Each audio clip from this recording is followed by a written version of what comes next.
Or like there's magic meat. You don't have to kill anything.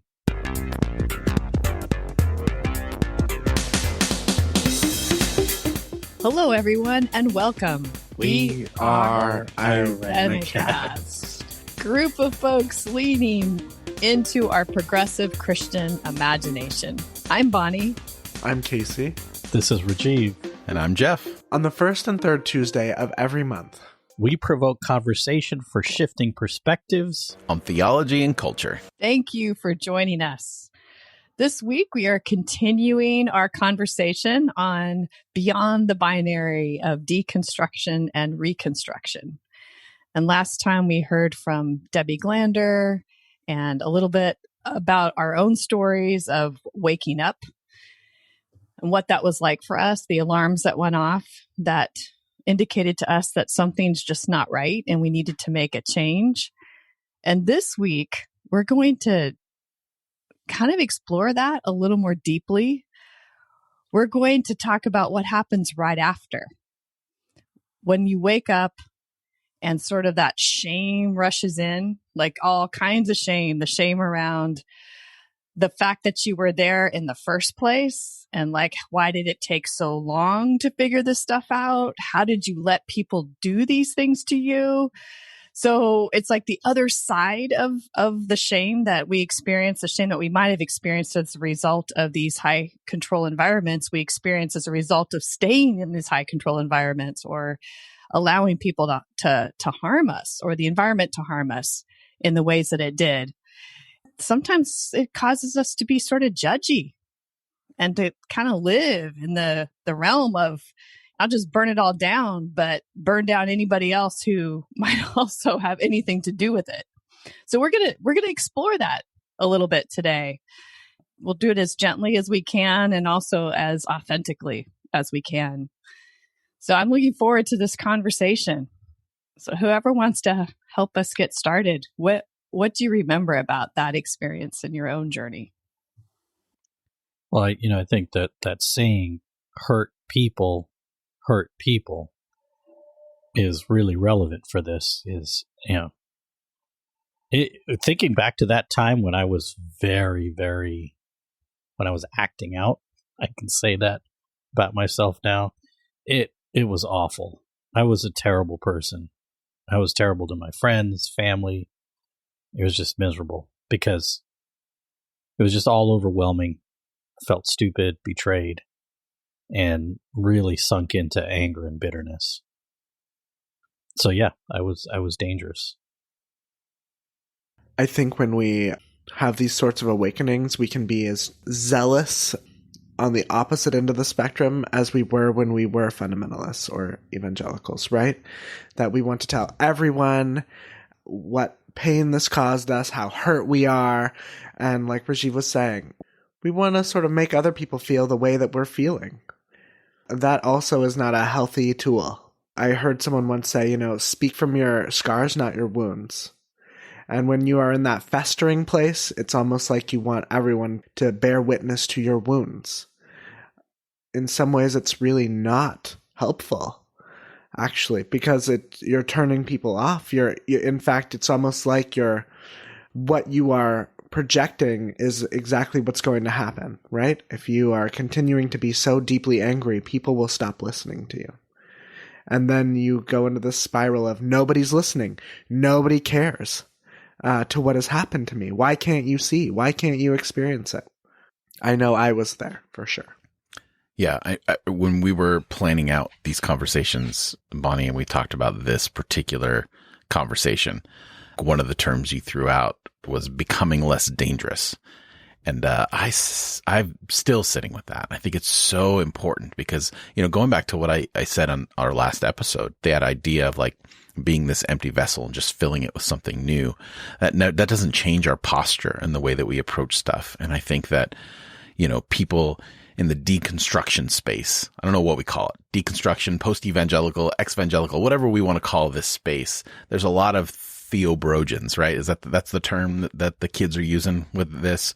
And I was there 100%. And I think that has a lot to do with my place as a straight white male and this lack of humility and this status that I've had in culture and in my former religious context that put me in a place of teacher and presenting this information as if it was new information and not recognizing that it's only new information to me and that this information has existed. It has just simply been revealed to me. And perhaps I should shut the hell up and take some humility, because there's, we talked about the strategies and the manipulation and kind of those waking up moments. We take those with us. Like, I had to reevaluate not just my ideas, but my preaching style and what things that I was doing that brought that. And I would say that there was a lot of moments where I was a dangerous person in my deconstruction, because I had these new ideas and I was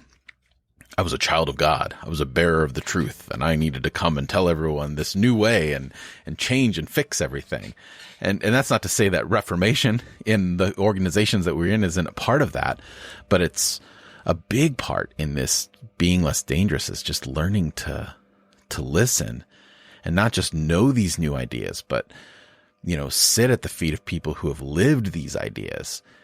I think that that's so important, especially for those of us here when it comes to, race and gender identity. And I'm speaking to those of you who are straight white males and you're listening to this, like, we don't have the answers, and we aren't the type of people that can impose in our deconstruction, because I think that we present our ideas in a way that the world is this level playing field, and we totally do not acknowledge that it is not a level playing field. And until it is, we can't impose these, whatever we want to call it, the Joe Rogan or Jordan Peterson atmosphere where, well, it's logical, so therefore blah, blah, blah.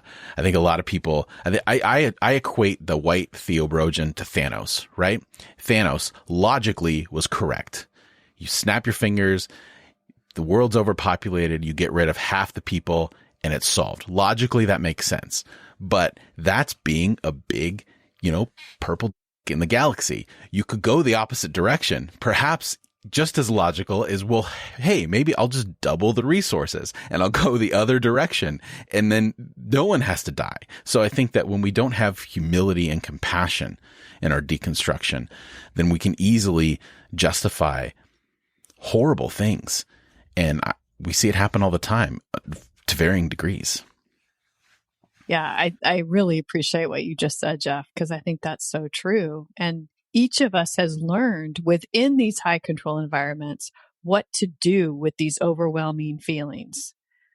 And when you begin to leave, you're going to have some really big feelings. Like, I remember having some huge feelings, and a lot of it was probably repressed because, my gender identity didn't really allow for me to have some of these big feelings like anger.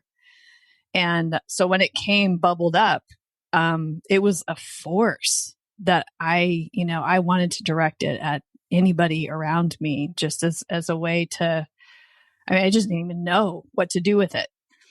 So I think there's that. There's not knowing what to do with the overwhelming feelings, but then there's also these modes that we've learned in this controlled world, that then we carry forward in our initial steps of deconstructing that are dangerous. It's hard to think of oneself in that way, and yet hurt people. And I don't think I could have skipped it.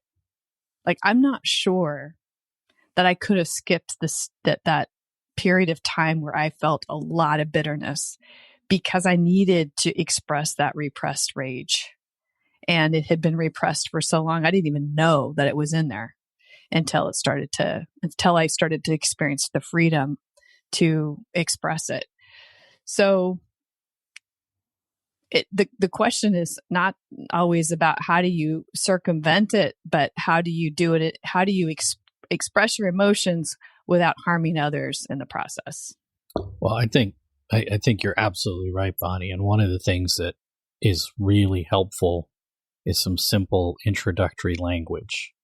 Like, because if you just start venting to people that you trust, it can sound and feel like you're directing it all at them. when a simple introductory invitation was, I love you and trust you, and I could really use you. I really need you to bear witness to my pain and anger. Can you do that for the next 10 minutes? And it does something the way you frame it and that way that person receives it. You know, people can bear witness to it and hold it with you rather than feel like they're being attacked by it. But yeah, we have to have spaces to hit that release valve. It's important to have a community of people who can hold your pain, who can bear witness to your experience. The other thing that I think also is important to note is how dangerous we can be to ourselves.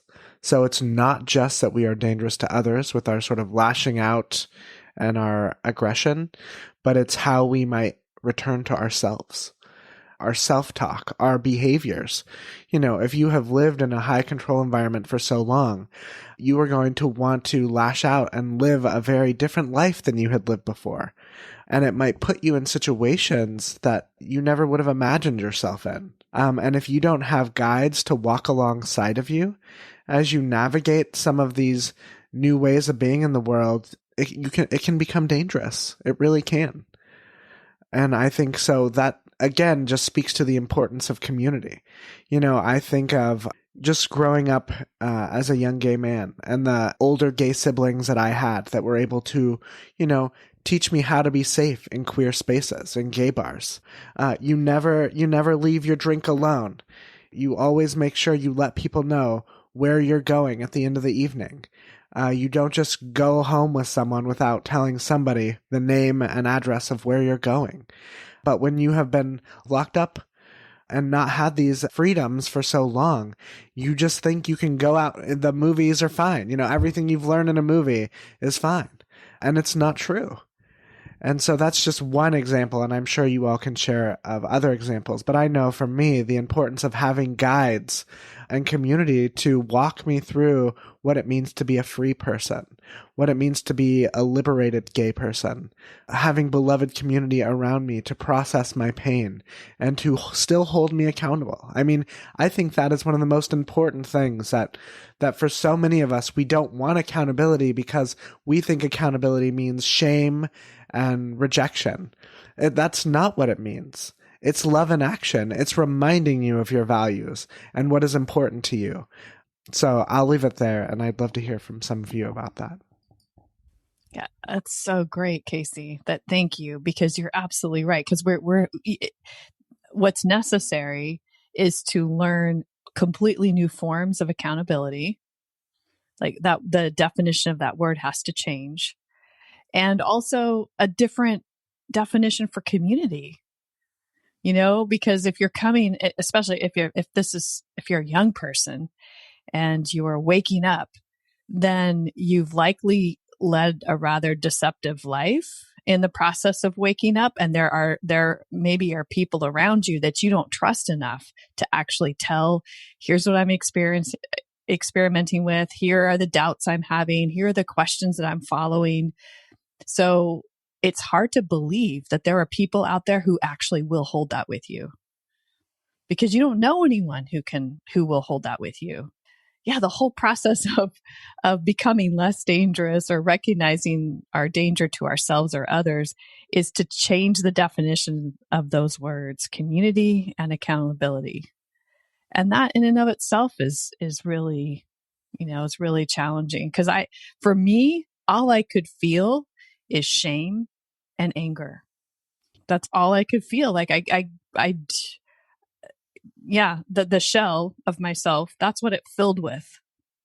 And I don't know, that may be a gendered response, or it may be more universal. I don't know, but those feelings were so intense that and that in addition to that, which I know is a gendered response, is not feeling worthy of being seen in my shame and anger. There's a good book called The Velvet Rage, Overcoming the Pain of Growing Up Gay in a Straight Man's World, by a guy named Alan Downs. He's a PhD.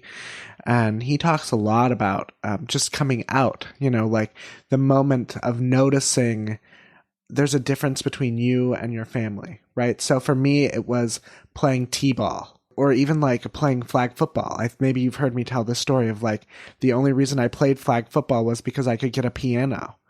And we lost the championship game, and my dad is like yelling at the refs. And I walk up to him and I say, can we leave and go get that piano you promised me now? And to see that look in his eye of like, we live in two different worlds. And the internalized shame that leads to rage for 8 years and years and years after that. And I think it's true. Like, in the same way, growing up evangelical or fundamentalist, like in these high controlled environments, we internalize shame, and it leads to either more shame or rage, or both. And learning how to channel some of that, or acknowledge what it is, naming it. I mean, again, this goes back to some of our conversation last time, Bonnie, around like having a self. If you do not have a self, you will always feel shame. And I think that finding a self then evokes rage, because you're like, don't tread on me. Don't push my boundaries. I've worked too hard to have these. And so all of this manifests in some way, right? That we are either going to continue to let people roll over us, we're going to continue to give more of ourselves with that servant's heart that was ingrained in us at such a young age, or we're going to push back, and we're going to just sort of bleed all over the people around us. I mean, a lot of this, if it's stunted development, basically, that notion of differentiation, which is supposed to happen, sometimes doesn't happen because it's not really allowed to happen. And there's just tons of layers. But doesn't that in and of itself inspire like rage? I know I remember feeling so ill-equipped to meet the world because of knowledge that was denied me about science, about philosophy, about just the thought trajectories across the world in general. So that was denied. And then also my developmental process was denied. So I was like, yeah, stunted emotionally, psychologically, cognitively. And I had a list of people to blame for that. And it just, just really, really made me angry. Yeah. And I think, it's important to acknowledge, spoilers, our next episode is going to be really centered around community and what that looks like. But just hearing our stories, and for those of you that are listening, just acknowledging the paradox of how isolating this can be, and how we're acknowledging these things that are important to express, but also recognizing that you may not have a space to express that in. Our hope is that, our show is at least a little bit of a solidarity, like, oh, okay, I'm not alone. And of course, you can always reach out to the show via our email and social media links and stuff like that. But, we're not going to leave it here. So, be ready. We're going to talk about community and what that can look like. But you're not alone, even if it feels that way. But we also acknowledge that it feels like a bit of a cage, because some of the things that we are talking about, you can't do, because some of you may be still in the midst of these environments. And we certainly know how difficult that can be. I think I just want to say to our listeners, beloved friends, be kind to yourselves. And know that there are going to be moments that you're going to hurt people, because hurt people, honey. It's just the way it is. When you do hurt those people, you can do what you need to do to ask for forgiveness or move the hell on. If it's someone that you feel like, whatever, let it go. But in general, be kind to yourself and find those places that trigger you. Listening to K-Love or whatever, some Christian radio station, is not going to be good for your progress. I can tell you that. I'm having feelings. That's right. Exactly. If there's, an Aunt Betty in your life who, every time she looks at you wants to let you know she's praying for your soul. Find people that can sort of be the buffer between you and Aunt Betty or whatever. But just know your triggers and understand that this is a process. We've been talking about this. We'll continue to say it over and over again. We should probably have like a bingo card for this 6-week conversation, but just know that it's a process. and be kind to yourself in the process. Well, and look, our website is arenacast.com. If you need a place to vent and you don't have places or people you can trust or who may not be in a place where they can hear your rage, put it in writing, send it to us. We don't claim to have answers, but what I can guarantee you is we'll read it and we'll hold it with you. We may not give you a lengthy response, but we will hold it with you. We will hear you. So in that way, not only are you not alone in a sort of a abstract sense, you cannot be alone in a real sense. So arenacast.com, use that contact form. We will read what you write. Yes. And also, I don't think it's possible to skip this part of the process and our feelings, I think especially like Casey was saying, wanting to have the servant's heart. And I know for me, I always thought that I would be the only one in the universe who could somehow transcend the bitterness and just sort of hop and skip from where I was into this new way of being. As hard as I wanted to be the one, as hard as I tried to be the one, I couldn't. And I don't think that probably anybody can. Like, that's just not how it works. It's part of the deconstruction. And I think Jeff mentioned last episode, have you really deconstructed? Well, I think part of the measure of deconstruction is, have you felt really angry?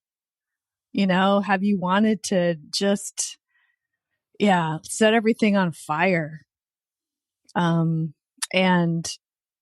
that's okay. If you feel like that, that's totally okay, because it makes sense. It's logical. Yeah. And verbalize it. Be angry. Like, we all missed out on stuff. It's okay to be angry about that.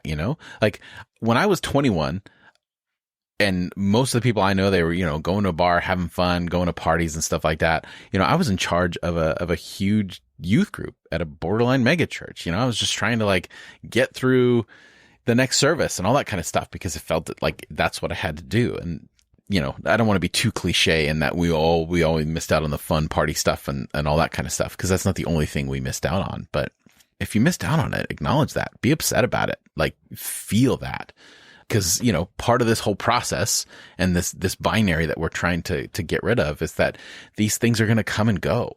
Eventually, you reincorporate these things into your stories in new ways and you have a new lens on your past. But sometimes for a little bit, you just got to feel it and be angry with it and break up with it for a little bit and figure out how that's going to incorporate into your life, because we all have regret.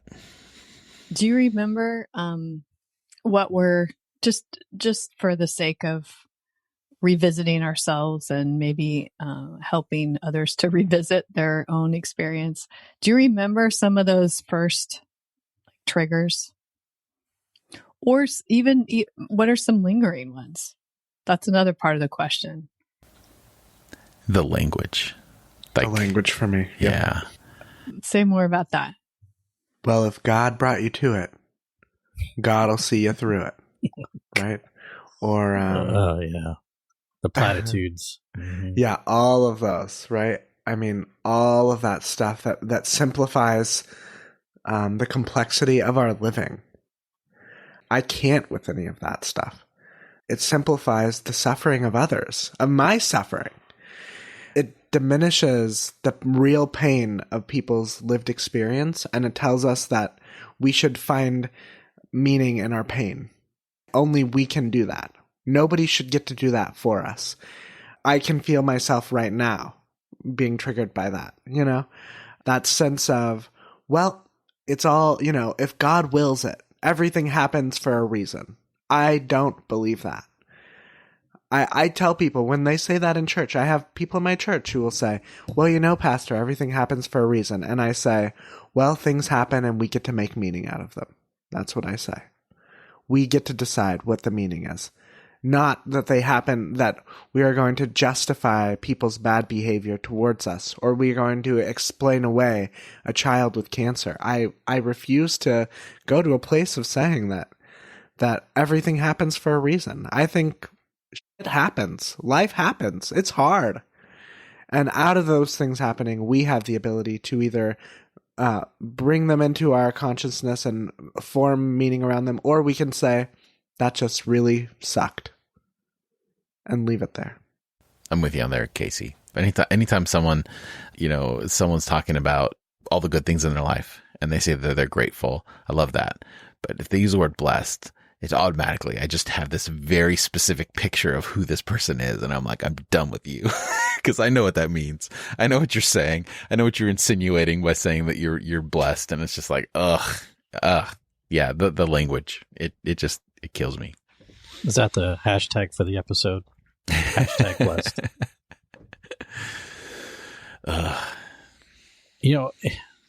I'm surprised because I've in recent weeks, I've had the chance to engage folks that I've maintained friendships with, and they've invited me into some small groups that they facilitate to talk about, our work as progressive Christian ministers, and was shocked that I wasn't as triggered as I thought I would be. So I'm grateful that something happened along the way where I can have conversations with folks without getting sucked back into it. But I think what the lingering trigger isn't what somebody believes or what their spiritual practice is. The thing that still flips the switch is when they start taking a supremacist standpoint, whether it's Christian supremacism, Baptist supremacism, even progressive supremacism. It's sort of like, yes, do your thing and be in relationship with other people doing their thing. But early on, it was all the stuff you're talking about. And the platitudes, platitudes like, Jesus, I just turn off. I'm like, I'm not going to really give this person a lot of energy. And I mean that, like, generally speaking, if I'm having a one-on-one conversation, I will really try to connect. Yeah, the platitudes, God willing. And my parents use that one all the time. They're like, God willing, we'll come see you. I was like, you just got to buy the tickets. I'm not sure what God has to do with that. Yeah, I mean, I think I'm coming to a place where I can see some of those terms are multi-layered and almost in some ways reclaim some of it, but in a very new and different way. But for me, it's the aesthetic. It's the look. It's the hair, the makeup, the clothes, it's just I don't know how else to say it except the aesthetic of kind of that evangelical megachurch aesthetic that other churches that are more on the fringe of evangelicalism, like Seventh-day Adventists, try to emulate, to try to be like the cool kids. And it triggers me every single time. I'm just like, I can't go in the room. Is that why you don't spend a lot of time up here in Placer County with me, Pastor Bonnie? So I love Placer County, and I can figure out a way to dissociate enough to be able to be in those spaces, but I still feel myself needing to do that totally in order to be present, which is not really present fully, So I don't know what that is. Maybe it's related to the supremacy that you're talking about, Rajiv, but I need to explore that more. And I think that's part of the invitation of a trigger point.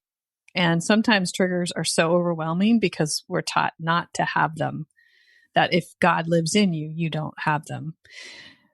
But as you begin to realize that it's very human and divine to have triggers, then it's information. Those are messages for us to know what to explore more deeply. Well, I mean, the aesthetic, I think that's a really insightful comment, is there's orthodoxy around that too. Looking a certain way, sounding a certain way shows that you're actually on the right path. Well, I would call it, and this is probably without a lot of careful thought, this is just my gut reaction, I would call it an aesthetic of inauthenticity. And that just anything that I perceive as inauthentic, I have no more time for. And it looks, the whole aesthetic to me just reeks of inauthenticity. That's something really specific to my own journey that's happened in the last couple of months, partially informed by the pandemic, but it's around race and trying to acclimate and assimilate as I can't look like I'm an American, quote unquote, but I can dress like it, I can sound like it, I can do my hair like it. And one of the things, my mom is Tamil, so there's this kind of joke we have in Tamil circles, like, are we going to let our Tamil froze grow? Because we've got really thick, kind of curly, wavy hair. And I've just decided, I'm not going to do a whole lot to fight that anymore. I like showering, I like being clean, but I'm not going to try to shellac my hair into conformity to look like a New England person. And it's been fun because it's doing its thing. Yeah, it's a small thing in a way, but it's kind of a big deal because there's a lot of layers to it. And maybe the pandemic has freed us up from a lot of this bullshit. Right. Well, and I think, Rajiv, that's an important note, is not dismissing it. Anything is a small thing, because the big things are overwhelming and cause us to run away from those triggers instead of finding our boundaries with how to approach them. And sometimes all we can do is start with the little ones, like the aesthetics and the language. And that's an important first step in order for us to protect ourselves from the danger of others, and in order for us to kind of begin that journey to do the least damage possible in our way to, through the rubble of everything that has happened in our lives. Because, Bonnie, you talk about aesthetics. I feel the same way, but the evangelical aesthetic comforting to me. It's the mainline aesthetic that I hate, that I feel is so inauthentic, like the gaudy church, high church stuff. Talking about my clergy drag now. Don't you be talking about my clergy drag. But it's taken a long time for me to reverse that and not and find that there were comfort points in my space. It's such how we're all in that unique journey and figuring things out. So I think triggers are big markers for us in order to determine what's dangerous to us and what causes us to be dangerous to others. Triggers are your assumptions. And so it gives you an opportunity to discern, is this assumption based on actual real evidence that I need to then respond to? Or is this assumption based on an older wound that I need to tend to? I think triggers are where we're just projecting. Here are all these issues that I have with this particular thing without always carefully considering it. And it's super useful. It can be the best thing that ever happens. And also it doesn't feel fun in the moment, but it's super useful to, I started a trigger journal early on, and I still go back to that, and I can see growth in areas. I can see even regression in areas, and I'm wondering what that's about. So it's I think it's helpful to just keep track of those triggers. Don't lose them. Don't lose track of them, because they're a big part of who you are. I would encourage folks as they are, on the journey towards understanding their triggers to, not just be kind to themselves, but to find a way to write something, right? Something I had to do was I put on a whiteboard a list of things that I knew for sure. One of them is, you are safe. You are loved. And every day as I walked out of my house, I had this whiteboard of things that I needed to be certain of in myself. I would just encourage people to, whether it be through journaling or a whiteboard by your door, make a list of things that keep you grounded in the truth of who you are. You are safe. You are loved. ... Whatever those other things are for you. Yeah, I love that. This has been a really amazing conversation. I know for me, it's been an opportunity to loop back and pick up some things that I hadn't really thought of in a while, and also to really listen. So we hope that you were able to also, get something out of the conversation, and we would love to hear from you. To add your voice to this particular conversation, comment on the show notes at irenicast.com/184. Also on the show notes, you will find relevant links and a complete list of all the other ways to like, follow, and contact the show, including our mailing list. We hope that you will sign up to join our email list because we have an opportunity for you to listen to the full conversation that I had with Debbie Glander a few weeks ago. And also we'll be in touch with you about various programs that are upcoming. So we'd love to be able to stay in touch with you. Please sign up to join the email list on irenicast.com and check out the show notes, irenicast.com/184. And on the other side of the music, we are going to play a game called Underrated, Overrated. And this should be a lot of fun.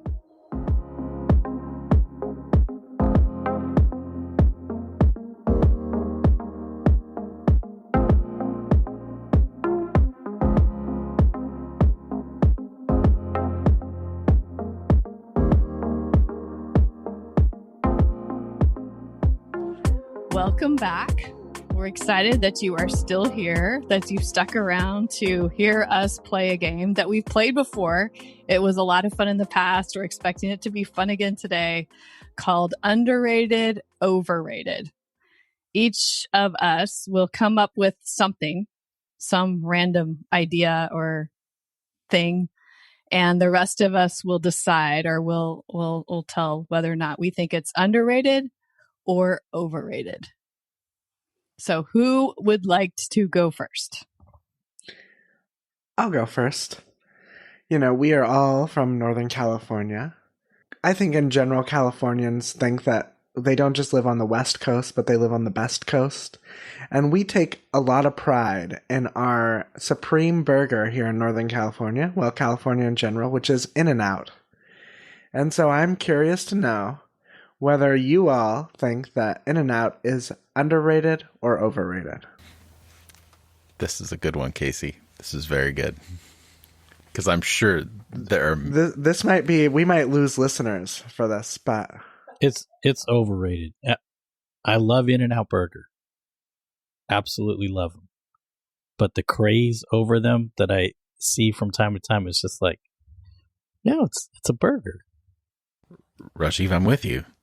Overrated. And I know that this is a debate. So like I've forgive me for this little rant, but I've tiered my eating out. Yes, you've told me about this. Please share with the world, Jeff. I have a tier system. So you have fast food, which I consider like the big chains. So you have, McDonald's, Carl's Jr., Jack in the Box, whatever. And then you have like upper tier fast food. So this is where people would put like In-N-Out. What are the other regional ones? Five Guys. Is Whataburger one of them? What classifies them as upper tier? Because they have a certain reputation about their food that stands up above just like a general chain. Like if I just wanted a quick burger, I'd maybe go to McDonald's or whatever. But like In-N-Out is kind of a different level, at least here regionally in California. And then everyone has their kind of upper level. And then you have dine-in, the bottom tier dine-in, which is like, Waffle House, Denny's, like whatever. And then you have two of my favorites. Right. Then you have middle tier dining. So like the chains, like maybe like Olive Garden or whatever. And then you have like upper tier. These are all just how I envision in my head. So in this space, I feel like anybody who joins our newsletter list should get your tiered list, Jeff. Tiered list. Yeah. I'd be willing to do that. I could talk for hours. Maybe I'll jump on Facebook Live if anyone wants to talk burgers and restaurants. But so this conversation to me falls in that upper tier fast food, like In-N-Out, Five Guys, Whataburger, all that kind of stuff. And I've thought a lot about this. Now, I will preface this by those of you listening. I haven't had all the regional places yet. But I think In-N-Out is overrated because when in conversation with these regional burger places, I think the king is Shake Shack. It is so much better than any other burger in the other one. And I like In-N-Out too. I'm with you, Rajiv. I love In-N-Out. I'll definitely go for an In-N-Out burger. But Shake Shack, the smash burger, the soft potato bun, the melted cheese, it is simple, it is perfect, and it is wonderful. And Five Guys is trash. They don't season their meat. It tastes like bland garbage. I'm saying that right now. Wrong. Five my Guys God. is trash. I would rather have a McDonald's cheeseburger than Five Guys. That is Oh, wrong. That is no, inaccurate. Five Guys is okay. I'd say Five Guys, other than your review, Jeff, is appropriately rated. But yeah, that was harsh. I'm there. Oh, when you know, you know. There you go. Right? Five Guys fries are superior. They are. I like their fries. superior. Oh man. But they're burgers. Bonnie, what about you? What do you think? I don't eat burgers, so it's a little. I mean, when I go to In-N-Out, I get a grilled cheese, but I really like the fries at In-N-Out, so I would say it's like appropriately rated. I don't have a whole lot to say about this. Actually, I can tell there are big feelings though. Big feelings from about some of this. my co-host friends. I would agree that I feel like In-N-Out is overrated. Their French fries are actually I can only eat them if they put them in the fryer for a little longer because I hate how like flimsy they are. So yeah, I'd go with under or overrated also. So there you go. 3 Californians underrating In-N-Out and 1 appropriately rating it. We might get some hate from our own people on this one. That's right. And the Bible verses kill me. Like honestly, I thought somebody might ask about the Bible verses. I was like, you don't like those verses on your cup? And I'm not a native Californian, unlike the three of you. You guys are like for real native. I've lived here since '94, so over half my life at this point. But yeah, I was born 2 blocks from the original In-N-Out. That was just a drive-through. Now I've never been to Shake Shack. Where's the closest one? There's Sacramento. one downtown Sac. It's amazing, dude. You got to try I think it. there's one in Roseville now also. Actually. in the mall, but All right, it's Bonnie, sketchy. let's go. I'm still eating burgers. I haven't. I just get grilled cheese. That's fine. You can can't get eat a grilled cows. cheese. It's lunchtime right now. Let's go. I was just thinking that. I have to. Yeah. Their okay. frozen custard's really good too, but their burger, I don't think I think it's hard to match their burger. Now, I just want to let everyone know I'm excluding local places. Like Sure. Of course. This is chain, regional, all that kind of stuff. That's a whole different tier system that would require a very complicated episode. And this is not a food podcast. Look, we might This is actually get legitimate hate mail. Like we get the crazy emails, but we might actually get some legitimate hate mail for dissing on In-N-Out right now. Right. We've said some like heretical things to some people, and we don't get much hate mail. The most hate mail I've gotten is on Divine Cinema when I talk about like media stuff. People have opinions about their, frivolous things. While we're talking about regional stuff, a quick shout out to our people in the South. We did mention Waffle House, but a fast food place that I love is Zaxby's. They do chicken, and I mean, they're not Popeyes, but as far as like fast food chicken fingers and stuff, I wish they would open one out this way.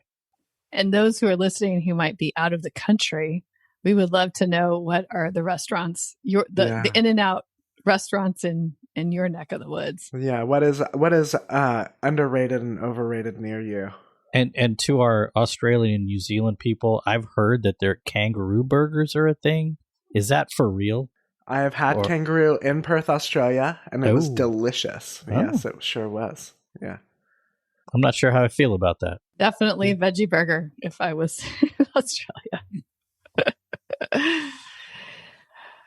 So That was only the first one, right? Yeah. Who's going next? How about you, Jeff? All right. I'm going to put out there binge watching. So the act of watching an entire season of a particular TV show is underrated. I love the ability to just watch for hours on end if I want to. Now, is that the definition of binge watching? To actually watch the whole season? Yes. Or at least like a batch of episodes. Like you're Yeah, binge like watching. 3 or 4. But I would say like close to a whole season. Like a binge watching is like you get through it. I thought it was like when Netflix asks you if you're still watching. Yeah. Well, if you Like, get to you that know, button, then you've binge You're watched. sitting there. Yeah. Okay, You've been so binge watching. I've done that once or twice. Well, it's not having to wait a week, right? I don't know. I'm torn on this. I'm kind of ambivalent, so I'll say it's appropriately rated. Like if you're binge watching all the time, get help. You know.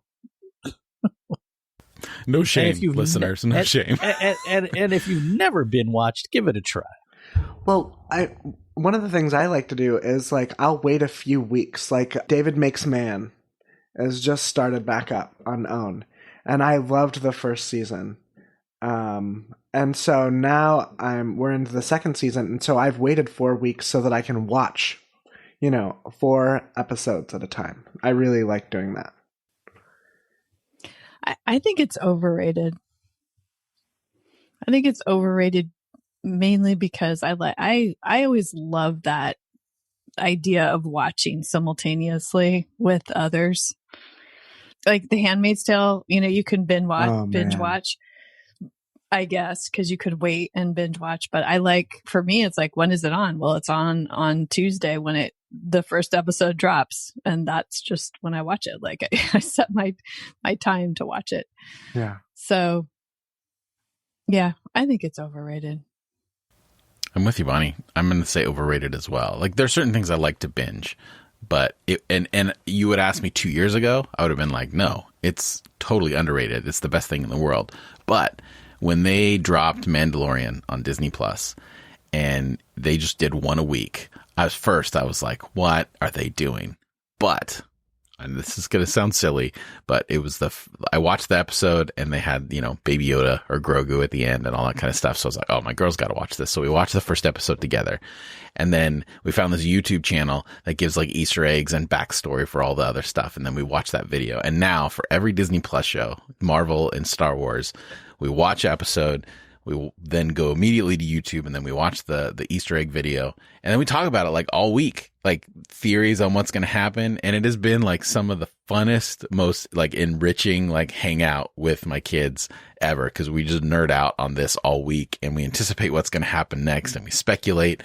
And I was like, I like this. Certain things, like, I really like the show Ted Lasso. I'll binge that. It drops. It's a half-hour fun show. Like I'll binge. But stuff where you just like you want to open the mystery box a little bit and watch and commune and talk with others, I prefer to watch it week to week. I love it. I would like to, before we leave this, suggest that Bonnie go to Divine Cinema, and I'd love to hear her take on Handmaid's Tale. Like I would love to hear your sort of thoughts about the show because I think it's a horrifyingly great show. Yeah, me too. And I never thought to ask you your thoughts on the show, and I think it would be great to hear from you about that, honestly. That's an episode, man. Yeah, that's what I'm saying. That's what I mean. No, I want to hear. We should do a round table on that. Yeah. Cinema, not television. We'd have to do a spin-off, or we can do a Facebook Live special event. We can just do an Arenicast special. Don't colonize my show, guys. Come on. We can do whatever we No, we're not calling. We're exporting it. That's right. What did you answer, Rajiv? You said appropriately. He said appropriately rated. Yeah. And everybody's okay. Your turn then, Rajiv. Okay. So this one's hard and maybe a little unfair because there's so many varieties, and I'll give you an example. So this isn't it, but like brisket.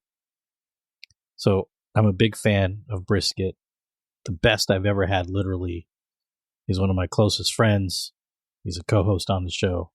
But Jeff Manildi makes the best brisket I've ever had in my life. So I'm not going to ask that one because, I have a personal connection here, or there's a personal connection. So the thing is, under or overrated is pulled pork. Well, before I answer, I just want to correct you a little bit. Tri-tip and brisket Oh, different. I'm sorry. Tri-tip. Right. Tri-tip. I don't want to make the barbecue people mad and, coming into the show and Sorry. saying all that kind of stuff. Because brisket's a whole other thing. I'm so hungry. Yeah, now I'm like Just starving scrolling here. through it.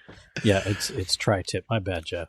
That's okay. It's regional. No, most people don't even know the tri-tip stuff. So, yeah. Yeah, it's I thank meant you. to say appropriately rated. pulled That's what I'm pork. saying. Pulled pork. Okay. I've never had it, so I can't really comment on it. Okay, go from just the aesthetic, the look, and the smell. Overrated, fully overrated. Oh my god. I'm going to have to say underrated. I'm just going to say like meat in general is underrated in terms of like, now hear me out. I know that we're going to, people might be mad environmentally. have a lot of I hate understand mail. that. It doesn't mean when I say meat is underrated, in terms of like, we should just have more of it. I think we should have less meat, obviously. I think that's important for the environment and stuff like that. But I think that's the very reason that it's underrated, is I think that people settle for cheap stuff. And because they don't treat it with the sacredness it deserves, you have it too often and you don't appreciate and savor the moments that are good, and you settle for something that's less than. So pulled pork done right, it's always going to be underrated because it's just going to the right amount of char. I mean, little crispy bits, the various sauces you can put on it. Yep. It goes with everything. Yeah. Right. A little aside here, because I'm like feeling an internal conflict, because I struggle with my meat eating from, sometimes it's ethical, sometimes it's environmental. And, part of my upbringing was we ate meat in our home because we're Christian. And in India, meat eating is a way Christians identify themselves and differentiate themselves from Hindu, particularly the Brahmanic strands, because that's where the whole caste thing is an issue. So as low caste people who are Christian, we're like, give me that burger. If I could wave my magic wand and be like a vegan, I probably would be. It's just a struggle. No. If I'm going to take that magic wand, I'm going to make everyone eat meat in moderation so that none of us have to be vegan. Or like there's magic meat. You don't have to kill anything.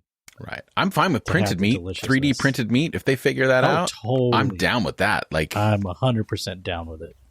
It's all about the method in which you cook it. So if you can take a bad piece of meat and make it wonderful. It's just the care. Talk about desacralizing, right? Printed meat. I mean, that's most soul food, right? Is that cast off stuff that's made right. Right. I mean, the whole advent of chicken wings, like no one did chicken wings, but now it is, well, I guess there's a shortage now, but still, like, it's all about the cooking. It's about the method, how to use all that stuff. Yeah. Now I'm super hungry. What do you think, Casey? Underrated, overrated for pulled pork? I said rated as is. It's fine as it is. I will say, so Jose and I just got back from vacation, and we were down in Palm Springs, which is my favorite place to rest. And we had the best burgers we've ever had down there at this place called The Heyday. But we also went to this other restaurant that I cannot remember the name of that had these pulled pork mac and cheese egg rolls. And that sounds so fat, and it was so delicious. And so if I could have pulled pork that way for forever, then it's like totally underrated because it was amazing. But yeah, there you go. Mac and cheese egg rolls. That sounds delicious. But that's the beauty of pulled pork, man. That's right. Just put it in there with some mac and cheese. Put it in stuff. Yeah. Well, if we ever do an ethics series, I think we should definitely talk about the ethics of eating meat, and I would love to explore that with you all. So ready for mine? I'm taking it's completely away from food and very theoretical. All right. Post-pandemic learning. Post-pandemic learning. Define that. So we hear a lot that, we've been through this whole thing together, and that there's all these possibilities now that are available to us because of what we've been through. There's things we've learned. There's knowledge and wisdom that we've gained. as having lived through the pandemic. Is that overrated or underrated? I mean, we're talking about the anticipation because we haven't experienced it yet, right? Right. I'm talking about well, have we experienced learning as a result of the pandemic? We're starting to, maybe a little bit. So I'm talking about that whatever that is, whatever that will be. Is that underrated or overrated? And I know, like I said, it's highly abstract and theoretical, but just for the sake of conversation. I think we're experiencing it though. Like I just had a conversation with my wife, and we were talking about how like insurance companies, because the televisits for medical visits are ending, that insurance companies are immediately cutting that off. Like we need to learn one lesson from that. And now like people who've had to travel to multiple states because of whatever condition that they have to go back to doing that. So like kids can't be in one place because they've got to travel from hospital to hospital, from state to state. That we're doing teleconferencing now, got to go back to that kind of life. And you know, what we've learned about office space and workspace and how flexible and fluid that is and all this stuff. I think we're learning it right now. I just think we're immediately unlearning it. Yeah, I agree with Jeff. All of what Jeff has said. I think that the learning is underrated, but the hype of it is overrated. And I think that we are my biggest concerns. I mean, you can go back to some of our episodes during quarantine where I've said my biggest concern is that we would just, when we get back into things, act like it never happened. Humans are what they are. We love our routines. We love the ways in which we feel stuck. We sort of want to go back to those sorts of things. I hope some of us will be able to keep to our clear boundaries about what quarantine has given us, like a 40 or less hour work week, like more connection to our family and friends. If there's anything we should have learned, I think it's how much we need each other. We wanted to record in person this morning, but I'm feeling under the weather. And so I felt like it was my duty, because I love all of you, to not show up sick, which is something before quarantine I would have done. I'll just muscle through it. So there's like a respect for one another, a noticing of each other, a relying on each other that I think that we've gained that we should hold on to. That's what I would say.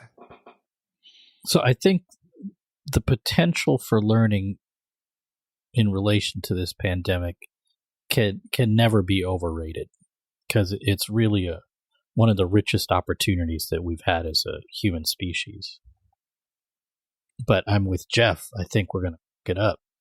You know, we're so habituated and addicted to certain destructive behaviors and patterns that, you know, we saw the frickin' sky clear up and waterways return life, and we're already at the same travel levels we were before the pandemic, and we're still in the pandemic. So yeah, I'm worried. I think we have some dark days ahead of us. I have hope, but I do feel like there are aspects of our society that are coming apart at the seams. Yeah, I'm with all of you too. I think it's underrated. I mean, I hear people talking about revenge travel, which is like an interesting term. It's like revenge against whom? You know, against the planet, against the world, against the virus. Like, what does that even mean? But yet something has happened to us, and what I think is interesting about it is the way that this sort of connects to transition. Those of us who have migrated out of evangelical fundamentalist worlds, in a sense, this very real physical pandemic is in some ways connected to that experience of leaving and going into something new. And can you get there? Can you get into the new thing? That's part of what we're working out together as a world community. So with that, not that we always end with the big laughs. We start with in and out, and we end with the conversation on the pandemic. That will do it for us this week. If you enjoy Irenicast and would like to join the work we are doing, please consider donating to our PayPal link at irenicast.com/PayPal. We are committed to keeping the show free for listeners, but there are always costs involved, and your financial support helps out with that a lot. That's irenicast.com/PayPal. Irenicast is nonprofit, so your donations are tax deductible. And for more information on ways to partner with the show, please go to irenicast.com/support. Some of those ways include our Amazon affiliate link and, of course, our merch. You can support the show, however, by simply just making sure you've subscribed or followed the show on whatever platform you use to listen. And if the platform allows it, leave a rating and or review. So for this week, I'm Bonnie. I'm Casey. This is Rajiv. And I'm Jeff. Thanks for joining the conversation.